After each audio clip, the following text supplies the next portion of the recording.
अगर तुम 1947 में होते तो शायद तुम्हें ये भी नहीं पता होता कि अगली सुबह तुम किस देश में जागोगे। ना कोई वार्निंग, ना कोई तैयारी, बस एक फैसला और तुम शरणार्थी बन जाते। ये कहानी 1947 की उस जलती हुई दोपहर से शुरू नहीं होती जब एक लड़के ने सदियों पुरानी जमीन और रिश्तों को दो हिस्सों में बांट दिया। असल में इसकी शुरुआत बहुत पहले हो चुकी थी, हजारों मील दूर लंदन की ठंडी गलियों में, जहां एक युवा भारतीय अपनी पहचान, अपने भविष्य और शायद अनजाने में इतिहास की दिशा तय कर रहा था। 25 दिसंबर 1876 को कराची के खारादर इलाके में एक बच्चे ने जन्म लिया, मोहम्मद अली जिन्ना। उनके पिता जिन्ना भाई पूंजा एक सफल व्यापारी थे और उनका परिवार खोजा समुदाय से संबंध रखता था, जिसने पीढ़ियों पहले इस्लाम अपनाया था। जिन्ना बचपन से ही तेज दिमाग और महत्वाकांक्षी थे। 1892 में वे कानून की पढ़ाई के लिए लंदन चले गए। वहाँ की जिंदगी, वहाँ का अनुशासन और अंग्रेजी तौर तरीकों ने उन्हें पूरी तरह बदल दिया। वे सिर्फ एक वकील बनकर नहीं लौटे, बल्कि एक ऐसे शख्स के रूप में उभरे जो तर्क, कानून और आधुनिकता पर अटूट विश्वास रखता था। लेकिन 1896 में जब वे भारत लौटे तो हकीकत अलग थी। उनके पिता का व्यापार डूब चुका था। न पैसा था, न कोई सहारा, सिर्फ एक चीज थी, उनका आत्मविश्वास। उन्होंने बम्बई, आज का मुंबई, को अपना मैदान बनाया। शुरुआत कठिन थी, लेकिन धीरे धीरे उनकी मेहनत रंग लाई। कुछ ही सालों में वे शहर के सबसे प्रतिष्ठित और महंगे वकीलों में गिने जाने लगे। यहीं से शुरू होती है उस शख्स की असली कहानी, जिसने आगे चलकर सिर्फ अपने मुकदमे ही नहीं जीते, बल्कि एक पूरा मुल्क बनाने की राह भी तय की। शुरुआती दौर के जिन्ना और 1947 के जिन्ना के व्यक्तित्व में जमीन आसमान का फर्क था। अपने करियर के शुरुआती वर्षों में जिन्ना कट्टर धर्मनिरपेक्ष थे। वे भारतीय राष्ट्रीय कांग्रेस के सक्रिय सदस्य थे और गोपाल कृष्ण गोखले को अपना आदर्श मानते थे। उनकी देशभक्ति पर किसी को शक नहीं था। सरोजिनी नायडू ने तो उन्हें हिंदू मुस्लिम एकता का राजदूत तक कह दिया था। 19वीं सदी के अंत तक अंग्रेज ये समझ चुके थे कि अगर भारत पर लंबे समय तक राज करना है तो यहाँ की सबसे बड़ी ताकत हिंदू और मुस्लिम एकता को तोड़ना होगा। उस समय बंगाल प्रेसिडेंसी क्रांतिकारी गतिविधियों का मुख्य केंद्र था। बिहारी, बंगाली, हिंदू और मुसलमान मिलकर अंग्रेजों की नाक में दम कर रहे थे। तभी प्रवेश होता है लॉर्ड कर्जन का। 1905 में कर्जन ने एक ऐसी चाल चली जिसे इतिहास बंगाल विभाजन के नाम से जानता है। अंग्रेजों ने तर्क दिया कि बंगाल बहुत बड़ा है और प्रशासनिक सुविधा के लिए इसे दो भागों में बांटना जरूरी है। लेकिन असलियत बिल्कुल अलग थी। उन्होंने बंगाल को इस तरह बांटा कि एक हिस्सा मुस्लिम बहुल और दूसरा हिंदू बहुल हो गया।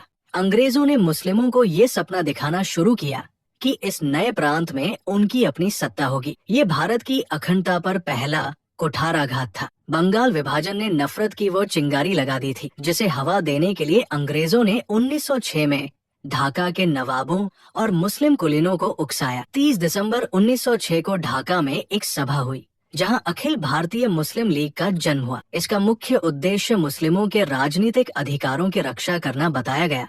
लेकिन पर्दे के पीछे ब्रिटिश हुकूमत इस नई पार्टी को कांग्रेस के खिलाफ एक सुरक्षा कवच की तरह इस्तेमाल करना चाहती थी। दिलचस्प बात यह है कि उस समय जिन्ना मुस्लिम लीग के सख्त खिलाफ थे। उन्होंने लीग की सांप्रदायिक राजनीति की आलोचना की और कांग्रेस के मंच से एक राष्ट्र की बात की। विचारों का टकराव और गांधी जी का उदय इतिहास सिर्फ तारीखों का खेल नहीं होता, ये इंसानी अहंकार और दृष्टिकोण की भी कहानी है। जिन्ना वकालत की दुनिया में नेहरू और पटेल से वरिष्ठ थे। वे एक सफल और स्वाभिमानी वकील थे। दूसरी ओर जवाहरलाल नेहरू एक प्रभावशाली और अमीर परिवार से ताल्लुक रखते थे। इन नेताओं के बीच विचारों का ही नहीं बल्कि व्यक्तित्व का भी गहरा टकराव था। जिन्ना को लगता था कि कांग्रेस में उनकी उपेक्षा हो रही है, जबकि नेहरू और पटेल की लोकप्रियता गांधी जी के सानिध्य में तेजी से बढ़ रही थी। 1909 के सुधारों के जरिए अंग्रेजों ने मुस्लिमों को पृथक निर्वाचन का अधिकार दे दिया, जिसके तहत मुस्लिम सीटों पर केवल मुस्लिम उम्मीदवार ही खड़े हो सकते थे और सिर्फ मुस्लिम ही वोट डाल सकते थे। ये वो दौर था जब भारत की राजनीतिक जमीन पर हम और वे की दीवार खड़ी की जा रही थी। जिन्ना अभी भी एकता के सूत्र में बंधे थे, लेकिन मंच तैयार हो चुका था एक ऐसे नाटक का जिसका अंत करोड़ों लोगों के खून और आंसुओं से होने वाला था। प्रथम विश्व युद्ध की समाप्ति के बाद भारत की राजनीति में एक ऐसे व्यक्ति का प्रवेश हुआ जिसने न केवल आंदोलन का तरीका बदल दिया बल्कि जिन्ना जैसे वैचारिक नेताओं की जमीन ही हिला दी। 1915 में मोहनदास करमचंद गांधी दक्षिण अफ्रीका से भारत लौटे। जिन्ना और गांधी दोनों ही वकील थे और दोनों गुजराती पृष्ठभूमि से आते थे, लेकिन उनके काम करने का तरीका बिल्कुल अलग था। जिन्ना की शैली, वे बैठक कक्ष की राजनीति, कानूनी दलीलों और संवैधानिक चर्चाओं के कायल थे। गांधी की शैली, उन्होंने राजनीति को बैठक कक्षों से निकालकर धूल भरी सड़कों पर ला खड़ा किया। 1916 में जिन्ना ने अपनी राजनीतिक सूझबूझ से लखनऊ समझौता करवाया। ये वो समय था जब कांग्रेस और मुस्लिम लीग एक ही मेज पर बैठे थे। जिन्ना को लगने लगा था कि वे हिंदू मुस्लिम एकता के सबसे बड़े पुल बन चुके हैं। लेकिन 1920 का दशक आते आते स्थितियां बदल गई। गांधी जी ने असहयोग आंदोलन और खिलाफत आंदोलन को मिलाकर एक जन सैलाब खड़ा कर दिया। जिन्ना धार्मिक भीड़ वाली इस राजनीति से बेहद डरे हुए थे। उन्हें लगता था कि सड़कों पर उतरी भीड़ लोकतंत्र के लिए नहीं बल्कि अराजकता के लिए है। इसी वैचारिक मतभेद के कारण 1920 में जिन्ना ने कांग्रेस से इस्तीफा दे दिया। ये भारतीय इतिहास का वह महत्वपूर्ण मोड़ था जहां से उनके और कांग्रेस के रास्ते हमेशा के लिए अलग हो गए। कांग्रेस छोड़ने के बाद जिन्ना राजनीति में हाशिए पर चले गए। उन्हें लगा कि गांधी की आंधी में उनकी दलीलें कहीं खो गई हैं। हताश होकर वे लंदन चले गए और वही अपनी वकालत करने लगे। लेकिन भारत में मुस्लिम लीग का भविष्य भी उस समय धुंधला था। 1930 के दशक में अल्लामा इकबाल और लियाकत अली खान जैसे नेताओं ने जिन्ना को वापस आने के लिए मनाया। जिन्ना को ये समझ आ गया था कि भारत की भावी राजनीति में अगर अपना वजूद बचाना है तो उन्हें मुस्लिमों का एकमात्र प्रवक्ता बनना ही होगा। वे भारत लौटे, लेकिन इस बार उनके हाथ में सुलह की चिट्ठी नहीं बल्कि पृथक पहचान का झंडा था। 1935 के भारत सरकार अधिनियम के बाद 1937 में प्रांतीय चुनाव हुए। ये चुनाव भारत के इतिहास में निर्णायक मोड़ साबित हुए। कांग्रेस ने इन चुनावों में प्रचंड जीत हासिल की, जबकि मुस्लिम लीग को मुस्लिम सीटों पर भी करारी हार का सामना करना पड़ा। जिन्ना को उम्मीद थी कि संयुक्त प्रांत अब उत्तर प्रदेश में कांग्रेस उनके साथ मिलकर सरकार बनाएगी, लेकिन जीत के नशे में चूर कांग्रेस ने लीग के साथ सत्ता साझा करने से साफ इनकार कर दिया। कांग्रेस का तर्क था कि वे खुद ही मुस्लिमों का प्रतिनिधित्व करते हैं, इसलिए उन्हें लीग की जरूरत नहीं है। इस एक इनकार ने जिन्ना के मन में ये डर बैठा दिया कि आजाद भारत का मतलब हिंदू राज होगा, जहां मुस्लिमों की कोई सुनवाई नहीं होगी। 1937 की हार और कांग्रेस के इस व्यवहार ने जिन्ना को पूरी तरह बदल दिया। जो जिन्ना कभी शेरवानी पहनने से कतराते थे, अब वे कायदे आजम के रूप में उभरने लगे। उन्होंने एक खतरनाक विचारधारा तैयार करना शुरू किया कि हिंदू और मुस्लिम केवल दो धर्म नहीं बल्कि दो अलग अलग सभ्यताएं हैं।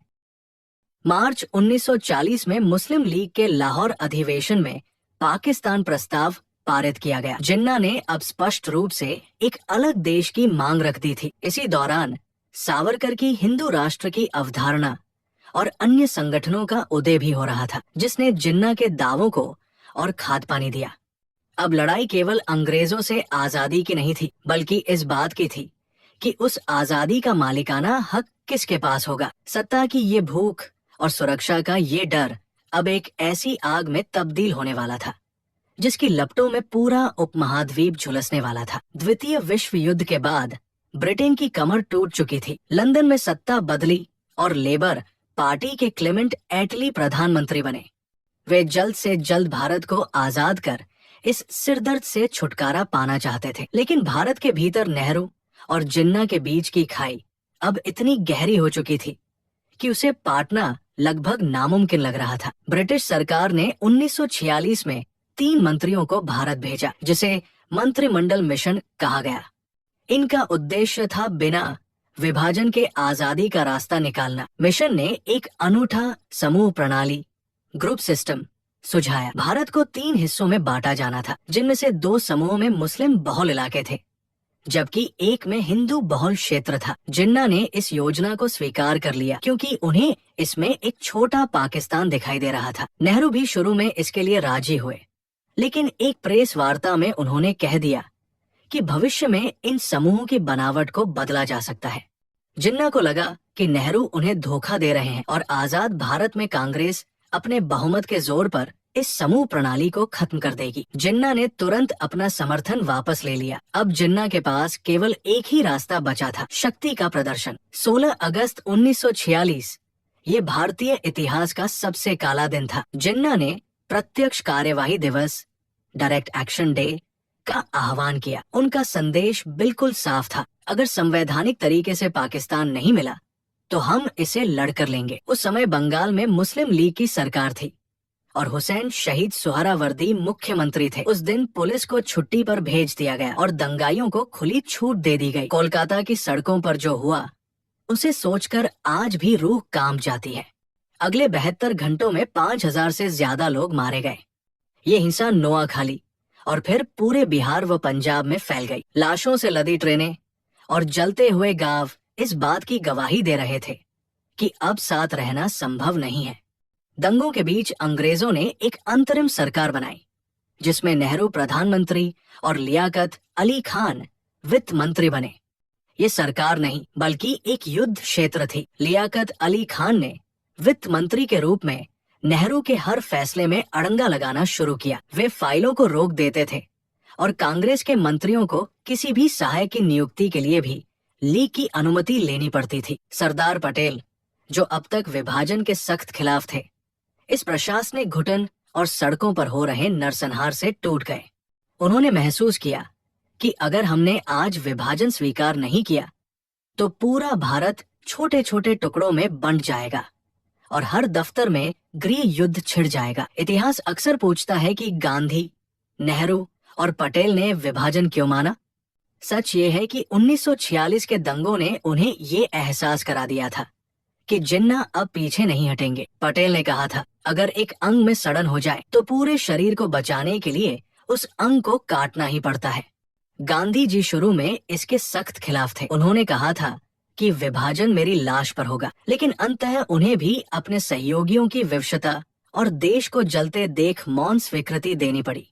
अब तक ये तय हो चुका था कि भारत बंटेगा। सवाल बस ये था कि लकीर कहाँ खींची जाएगी और वो लकीर कितनी गहरी होगी। मार्च 1947 में भारत के अंतिम वायसराय बनकर लॉर्ड माउंटबेटन दिल्ली पहुंचे। वे अपने साथ एक बहुत ही कठिन कार्य लेकर आए थे, ब्रिटिश शासन का अंत और सत्ता का हस्तांतरण। माउंटबेटन ने आते ही समझ लिया कि देश की नसों में सांप्रदायिकता का जहर इतनी तेजी से फैल रहा है कि अगर जल्द ही उपचार नहीं किया गया तो पूरा भारत एक लावारिस लाश बन जाएगा। मूल रूप से अंग्रेजों ने भारत छोड़ने की तारीख जून 1948 तय की थी, लेकिन माउंटबेटन ने इसे 10 महीने पहले खिसकाकर 15 अगस्त 1947 कर दिया। माउंटबेटन को डर था कि अगर वे और रुके तो दंगों की आग ब्रिटिश सैनिकों को भी अपनी चपेट में ले लेगी। तभी प्रवेश होता है सिरिल रेडक्लिफ का, जो एक ब्रिटिश वकील थे और जिन्हें इससे पहले कभी भारत आने का कोई अनुभव नहीं था। उन्हें केवल 5 हफ्ते का समय दिया गया ताकि वे दुनिया के सबसे जटिल भूगोल पर एक लकीर खींच सकें। रेडक्लिफ ने बंद कमरों में पुराने नक्शों और जनगणना के आंकड़ों के आधार पर कलम चलाई। उन्होंने ये भी नहीं देखा कि उनकी खींची गई लकीर किसी का आंगन 2 हिस्सों में बांट रही है या किसी के खेत को दूसरे देश में डाल रही है। पंजाब और बंगाल, जो कभी भारत के फेफड़े थे, उन्हें बेरमी से चीर दिया गया।